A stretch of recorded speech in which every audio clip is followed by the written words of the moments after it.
पाकिस्तानियों के लिए किस किस कंट्री का वीज़ा आसानी से लग सकता अभी करंट रेशो को देखते हुए हम कह सकते हैं कि कनाडा इस टाइम पे बहुत अच्छा जा रहा है, न्यूजीलैंड बहुत अच्छा है, तो ये बहुत अच्छा टाइम है इन कंट्रीज में अप्लाई करने का। है? अक्सर औकात कहा जाता है कि यूरोप में ही जाना या कनाडा में ही जाना जरूरी है क्योंकि वो कंट्रीज इतनी खूबसूरत बनाई गई हैं। लेकिन सवालिया निशान ये है कि क्या लाखों रुपए देने जरूरी हैं या नहीं है? किस कंट्री का जो वीजा है वो बिल्कुल मुफ्त मिलता है, बिल्कुल फ्री होता है, और यूरोप जाने के लिए क्या 50-60 हजार रुपया एम्बेसी की फीस काफी होती है या इसके अलावा भी अदर चार्जेस होते हैं? इन सारी चीजों के ऊपर आज हम बात करेंगे। कोई भी कंट्री है उसकी मैक्सिमम जो एम्बेसी फी है वो पाकिस्तानी रुपीस में तकरीबन 50-60 इतनी ही बनती है। रिजेक्शन रेशो क्या है एफके कंसल्टेंसी कंपनी? अप्रूवल रेशो चल रहा है वो कह सकते हैं कि 75 प्लस चल रहा है। अस्सलाम वालेकुम। वालेकुम अस्सलाम। बहुत शुक्रिया आपके कीमती वक्त का। तमाम पाकिस्तानी जानना चाहते हैं कि किस मुल्क का वीजा बिल्कुल फ्री मिलता है और क्या यूरोप जाने के लिए एम्बेसी की फीस जो है वो वाकई 50-60 हजार रुपया है? सबसे पहले तो आपने जो सवाल किया है कि क्या किसी भी कंट्री का वीज़ा फ्री मिलता है, तो इसमें थोड़ा सा क्लियर कर दूं कि किसी भी कंट्री का वीज़ा फ्री नहीं होता है। हर कंट्री की अपनी एम्बेसी फ़ी होती है जो आपने पे करना होती है।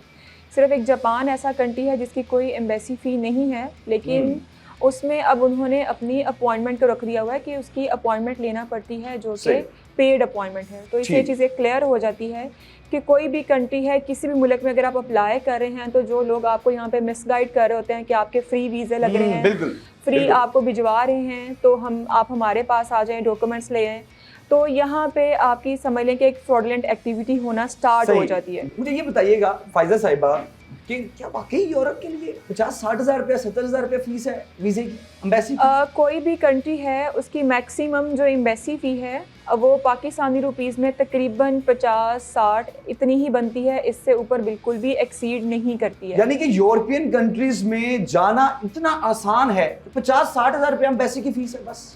यूरोपियन कंट्रीज़ की भी एम्बेसी फ़ी इतनी है। यूरोपियन से हट के अगर आप अमेरिका, कनाडा, न्यूजीलैंड, ऑस्ट्रेलिया, इन कंट्रीज़ की भी बात करते हैं तो इनकी भी एम्बेसी फ़ी तकरीबन इतनी ही बनती है। अच्छा, लोग अक्सर ये कहते हैं जब हम ये लगाएंगे कि 70 हजार रुपये में वीज़ा जो है वो आपको यूरोप का, कनाडा का मिल जाएगा, तो लोग ये सवाल करेंगे कि 70 हजार रुपये हमसे ले लें, हमें भेज दें, तो क्या प्रोसेस क्या होता है, एप्लीकेशन का प्रोसेस क्या होता है, अप्लाई कैसे किया जा सकता है वीज़े के लिए, और इस सारे प्रोसेस के बारे में बताइएगा।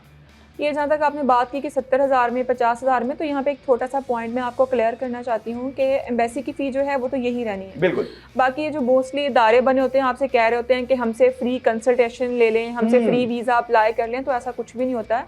एक बंदा जो वाकई में ही अपना एक ऑथेंटिक इदारा चला रहा है, उसको अपने एक्सपेंसेस निकालने के लिए अपनी सैलरीज, अपने स्टाफ और बाकी सारी अगर आपको कंसल्टेशन दे रहा है तो वो आपसे कंसल्टेंसी ज़रूर चार्ज करेगा। लेकिन बात ये होती है कि बात को घुमा फिरा के कर लें या एक सीधे तरीके से कर लिया जाए, बजाय इसके कि बाद में आपको परेशानी हो जब आप दूसरों के पास जाएं, उनको ये कहा जाए कि अभी प्रोसेस स्टार्ट करा लें। वो एजेंट्स हैं। जी बिल्कुल, 50 हज़ार दे दें, बाद में थोड़े थोड़े वक्फे से अभी 25 भेज दें, 50 भेज दें, 1 लाख भेज दें, तो ये गलत चीज़ें हो जाती हैं। यानी कि जो इंस्टॉलमेंट वाला सिलसिला शुरू हो जाता है वो फ्रॉड का सिलसिला, यानी कि इंसान रुकता है लेकिन आहिस्ता आहिस्ता करके। जी बिल्कुल ऐसा ही होता है। मुझे ये बताइएगा, आपने बताया एजेंट्स ऐसे करते हैं, एजेंट और कंसल्टेंट में क्या फर्क क्या है? सेम तो है।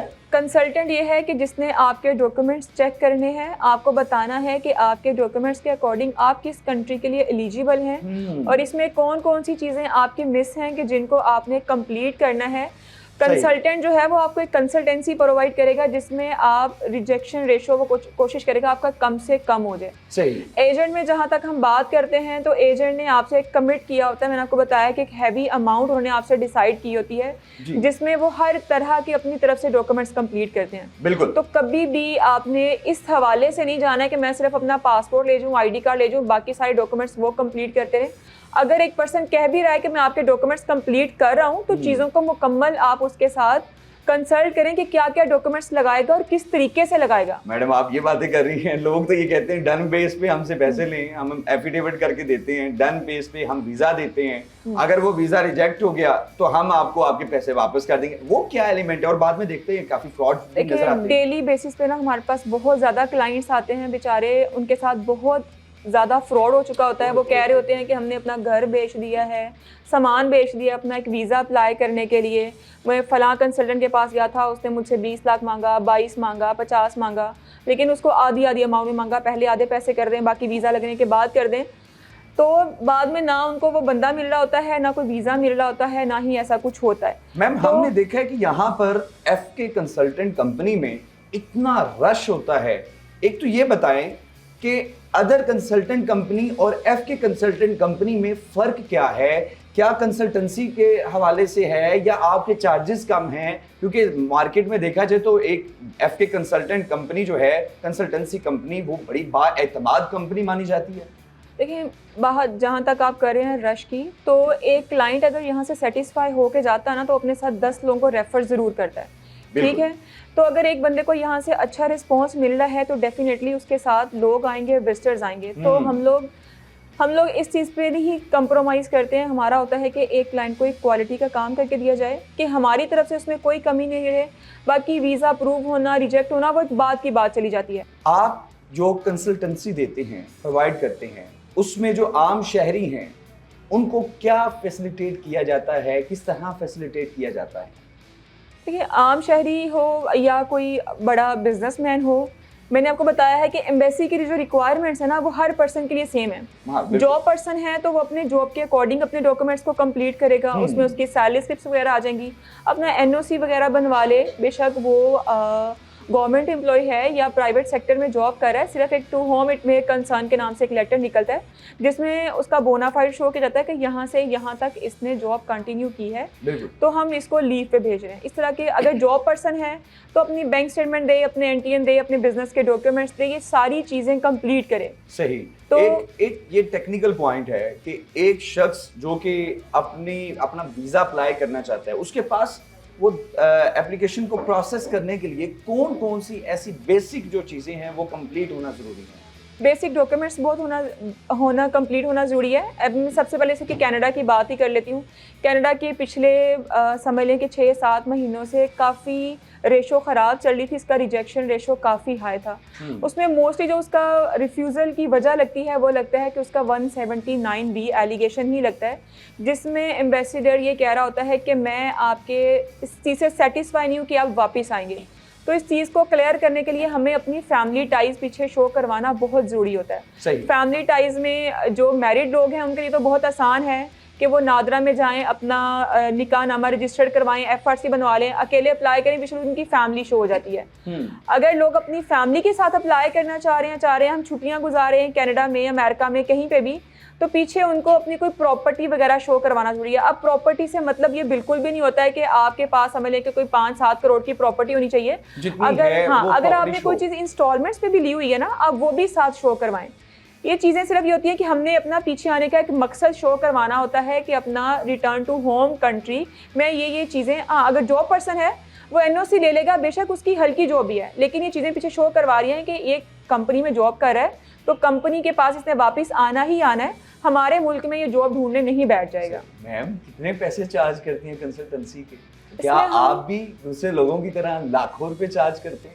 देखिए सर, लाखों रुपए चार्ज करने की जहाँ तक आप बात कर रहे हैं तो इसमें हम बहुत मिनिमम सा चार्ज करते हैं। अच्छा। अपने काम के अकॉर्डिंग सिंगल पर्सन से हम सिर्फ 1 लाख कंसल्टेंसी चार्ज कर रहे हैं। फैमिली में 2 लोग हों या 7 लोग हों, हम सिर्फ 2 लाख कंसल्टेंसी प्रोवाइड कर रहे हैं। बेशक 10 हो, इसमें पोर्टल जो बनता होता है ना वो 7 लोगों का बनता है। जी, यानी कि 3, 4, 5, 6, 7 जी, 7 मेंबर्स के लिए भी हम सिर्फ 2 लाख चार्ज कर रहे हैं। रिजेक्शन रेशो क्या है FK कंसल्टेंसी कंपनी की? इसमें हमारा अभी तक जो अप्रूवल रेशो चल रहा है वो कह सकते हैं कि 75+ चल रहा है। मैं ये बिल्कुल भी नहीं कह सकती हूँ कि हमारी 100% रेशो चल रही है, क्योंकि मैंने आपको बताया है कि एम्बेसी के पास ओवरऑल द वर्ल्ड एप्लीकेशंस आते हैं। आपके पास एक शख्स आ जाता है और वो अपना प्रोसेस कंप्लीट करवाने के लिए या प्रोसेस स्टार्ट करवाने के लिए जो है वो आपको कंसल्टेंसी फीस भी दे देता है, डॉक्यूमेंट्स भी पूरे कर देता है, और फिर उसके बाद वीज़ा अगर रिजेक्ट हो जाता है, जब वो दोबारा अप्लाई करेगा फिर भी आप पैसे चार्ज करेंगे? हमारी कोशिश पहली दफ़ा में ही पूरी होती है कि हम उसको अप्रूवल की तरफ ही लेके चलें। मैंने आपको बताया कि इसमें एक पर्पज़ ऑफ विजिट क्लियर होना ज़रूरी होता है। इसके लिए हम उसमें इन्विटेशंस दे रहे होते हैं, उसको बुकिंग्स दे रहे होते हैं, और उसके अलावा उसकी फ़ाइल को, उसका कवर लेटर इस तरीके से उसका डिज़ाइन करते हैं कि उसमें उसकी अर्निंग्स, उसकी सेविंग्स, उसका purpose, each and everything clear करके इन्वेस्टर को देते हैं। इसके बावजूद भी अगर रिजेक्शन आ जाता है, जो एम्बेसी ने एलिगेशन लगाया होता है उसको क्लियर करके हम दोबारा से रीसबमिट करते हैं। रीसबमिशन का हम कुछ भी चार्ज नहीं करते हैं। अच्छा, लेकिन यहाँ पे कुछ क्लाइंट कह रहे होते हैं कि मेरा अगर आज रिफ्यूजल आया तो मेरा कल ही रीसबमिट कर दें, तो ऐसा नहीं होता, उसमें एक थोड़ा सा टाइम होता है। उस टाइम के बाद हम आपकी एप्लीकेशन को दोबारा रीसबमिट करते हैं। मैम बैंक स्टेटमेंट के हवाले से काफी चीजें गर्दिश करती हैं। कुछ लोग कहते हैं हम बैंक स्टेटमेंट बनवा देंगे, आपको परेशान नहीं होना, लेकिन हम चार्ज करेंगे। तो क्या बैंक स्टेटमेंट कोई भी बनवा सकता है किसी भी तरह से?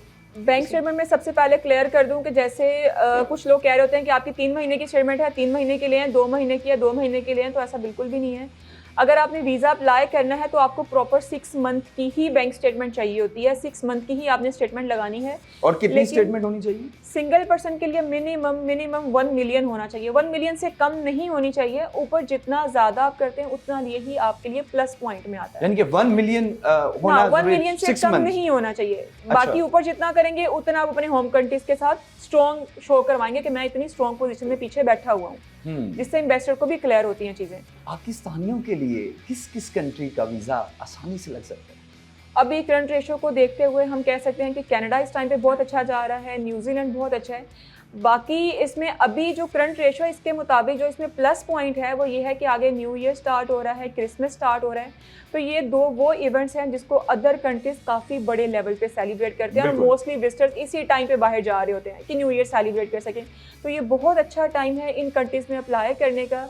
अपने डॉक्यूमेंट्स को कंप्लीट करें, अपने वीज़ा अप्लाई करें, इंशाल्लाह उम्मीद है कि अच्छा ही रिस्पॉन्स मिलेगा। एक और चीज़ है, लोग अक्सर ये कहते हैं फीस दे दी, कंसल्टेंसी प्रोसेस गो थ्रू है, चल रहा है, लेकिन जो अपॉइंटमेंट होती है लोग तो उसके भी बहुत पैसे चार्ज करते हैं। देखिए अब समझती हैं कुछ कंट्रीज हैं कि जिसकी अपॉइंटमेंट चार्जेस एम्बेसी के पोर्टल पे ही पेड होती है। अच्छा। ठीक है जी। अब जैसे कि कनाडा है उसके कोई अपॉइंटमेंट चार्जेस नहीं है, ओपन अपॉइंटमेंट है, अपनी फाइल सबमिट करिए, एम्बेसी फी पे की, 2 दिन बाद अपॉइंटमेंट आ गई, आपने बायोमेट्रिक करवा लिए। ऑस्ट्रेलिया के कोई चार्जेस नहीं है, न्यूजीलैंड के नहीं है, जैसे मैंने आपको बताया कि जापान की एम्बेसी फीस नहीं है लेकिन उसके अपॉइंटमेंट चार्जेस हैं।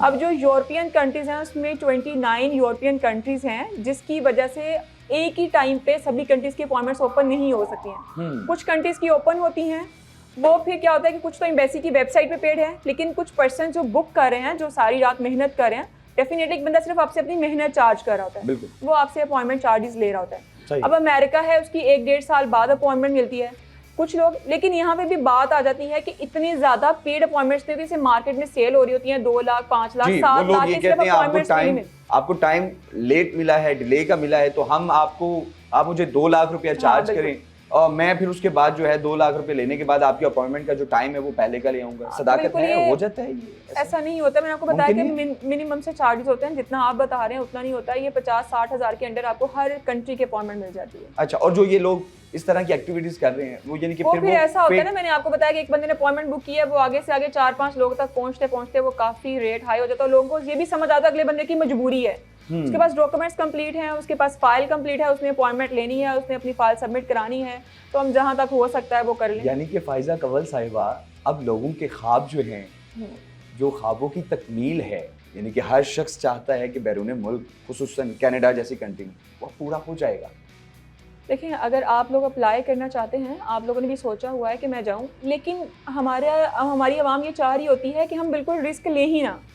अगर आप रिस्क नहीं लेंगे ना, फिर तो आप सारी जिंदगी ही अप्लाई नहीं कर सकते। अगर आप ये सोचते रहे कि मैं अगर अप्लाई करूं मेरा रिजेक्ट हो जाए, तो आप सोचे जिन उनका वीज़ा लग रहा होता है ना, वो भी यही लोग होते हैं। सही, यही चीज़ें कंप्लीट कर रहे होते हैं जो आपने कंप्लीट करनी है। तो अप्लाई करें, हो सकता है जो 10 लोगों का वीज़ा लगाने हैं वो 10 के 10 आप ही हो जाएं। सही। तो ये एक और चीज़ बताएं कि वीज़ा लेने के बाद, चूँकि आप विजिट वीज़े को ही डील कर रही हैं, तो क्या आप विजिट वीज़े पर जाकर पाकिस्तानी अपना रोज़गार भी तलाश कर सकते हैं और सेटल हो सकते हैं? अगर हो सकते हैं तो किन ममालिक में जो है सेटल होने के ज़्यादातर चांसेस मौजूद होते हैं? देखिए, अगर हम ये डायरेक्ट बात करें कि हमें पाकिस्तान से वर्क परमिट मिल जाए, जॉब ऑफर लेटर मिल जाए, तो इसमें हमारी मार्केट में बहुत फ्रॉड चल रहा है कि अगर एक वर्क परमिट आ रहा है उसकी आगे से 100 कॉपीज आगे सेल होंगी, जो जगह जगह पे लोग बना के बैठे हुए हैं, वर्क परमिट इतने में मिल जाएगा, इतने में मिल जाएगा। लास्ट टाइम की बात है कि हमारे पास एक क्लाइंट आया, उसको किसने बोला कि आपका यूके का वर्क परमिट लगा हुआ है, आप हमें जो है वो $20,000 दे दें, $10,000 दे दें। जब हमें बोला गया कि इसकी अपॉइंटमेंट चेक करें, तो वो सिर्फ एक कॉपी पे सिग्नेचर्स थे उसके, एक लेटर हेड के ऊपर। तो इस तरह से हमारी मार्केट में बहुत ज़्यादा फ्रॉड चल रहा है वर्क को लेके, जॉब ऑफर लेटर्स को लेके। सही। तो जब कंट्रीज आपको खुद ये फैसिलिटी देती हैं कि आप विजिट पे आएँ, डेफिनेटली अगर आप विजिट पे जाएंगे, आप उनकी कंट्री विजिट कर रहे हैं, उनकी आप जो है वो इदारे सर्च करेंगे, जहाँ जहाँ पे आपको रिक्रूटमेंट एजेंसीज आप सर्च करेंगे, आपको अंदाज़ा हो जाएगा जॉब्स कहाँ कहाँ से मिल सकती है। मुझे ये बताइएगा लास्ट पे कि जो लोग आपसे राबता करना चाहते हैं, जो लोग प्रोसेस को कंप्लीट करवाना चाहते हैं, वीज़ा अप्लाई करना चाहते हैं, वो आपसे राबता कैसे कर सकते हैं? वो हमसे कांटेक्ट कर सकते हैं, हमारा ऑफिस विजिट कर सकते हैं, हमारे नंबर्स पे कॉल्स कर सकते हैं। 24 घंटे हमारे नुमाइंदे जो हैं वो आपको गाइड करने के लिए बैठे हुए हैं यहाँ पे, किस तरीके से अप्लाई करना है, डॉक्यूमेंट्स क्या क्या कंप्लीट करने हैं। तो ये सारा प्रोसेस जो है आप हमसे गाइडेंस ले सकते हैं। लेकिन इसके साथ साथ मैं फिर से वही बात दोहराना चाहूँगी यहाँ पे, जो मैं हमेशा अपनी हर बात में कहती हूँ, हर इंटरव्यू में कहती हूँ, कि ज़रूरी नहीं है कि आप हमसे ही कंसल्टेंसी लें, आप हमसे इंफॉर्मेशन लेके खुद भी अपनी एप्लीकेशन को अप्लाई कर सकते हैं। सही। एम्बेसी की रिक्वायरमेंट्स को पूरा करके खुद भी अपने डॉक्यूमेंट्स को कंप्लीट करके आगे प्रोसीड कर सकते हैं। आपसे गुजारिश है कि ज़रूर विजिट कीजिएगा, क्योंकि ये एक बहुत ही बाएतमाद इदारा है और आप सब जब यहाँ पर आएंगे और आप देखेंगे कि यहाँ पर बेशुमार लोग जो है आपको रिव्यू दे रहे होंगे, वो यही कहेंगे कि हमारा फलां कज़न जो है वो यहाँ से जो है वो वीज़ा लगवाने के बाद फलां कंट्री में गया था और वीज़ा जो है वो लग गया था। अपनी कीमती राय से ज़रूर आगाह कीजिएगा कमेंट सेक्शन में। आपसे दोबारा मुलाकात होगी अगली वीडियो में। अल्लाह के पास।